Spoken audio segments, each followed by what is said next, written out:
So this is another unboxing video for the 04 GTO LS1. It's got the T56.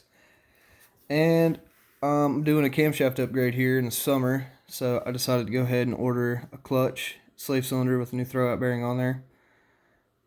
And I've got that here, and I've already taken a peek as usual, a little impatient. I've got a JEGS flywheel on the way that's going to be here this week, along with a speed bleeder from Tick Performance, and a few other little goodies. I got some valve cover gaskets on the way. I also forgot to show y'all the bolts for ARP bolts, harmonic balancer bolt, camshaft bolts, that I also ordered these from GPI because they are, I think, almost the exact same price as the ones on Amazon, but GPI gives a very nice military discount, which I like to take full advantage of. Yeah, I'm one of those guys. Save money where you can. Anyways, this is a SPEC Stage 1, and it looks like they've already got the bearing installed onto the slave cylinder. So here's your box that the slave cylinder comes in.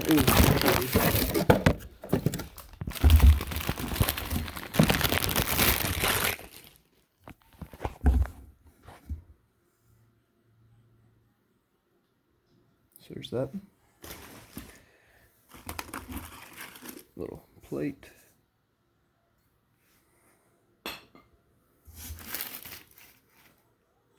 Install notes, your warranty, just pretty much the buyer's guide, I guess you would say. And then the clutch itself, which is gorgeous. Now, I know some people don't like the SPEC clutches. Some people say they're cheap. I kind of disagree with that. I mean, they are cheap in price, but I had a Stage 2 SPEC clutch and lightweight flywheel that I installed on a BMW 335i. That was pushing just over 400 horsepower to the wheels and burnt the stock clutch up fairly quickly. And once I put the Stage 2 on there, I mean, it was extremely stiff, which I enjoy, because then you know it's a better clutch, obviously, in my opinion anyways.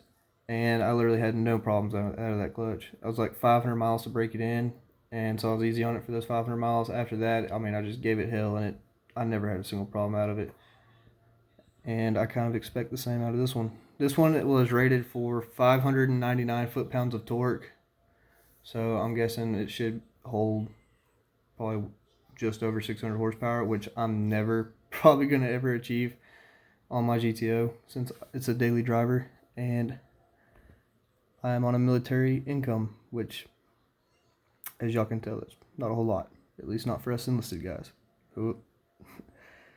But anyways, I got quite a few more parts coming in this week, and as they come in, I'll do some more unboxing videos.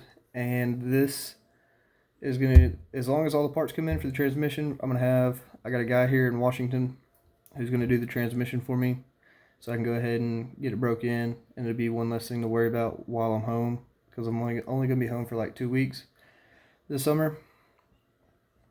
And I'd like to spend a little bit of that time with some friends, some family, and not just all about working on the car and like struggling to time crunch, get things done, and then drive back like 36 to 40 hours on my own. So we'll go ahead and knock that out before I go down there. Anyway, stay tuned for the next video, and like I said, once we get everything in, I'll have some videos of the car. I've also got a little exhaust clip, which seems to be about the only videos that are on my channel at the moment, since I haven't really posted any videos.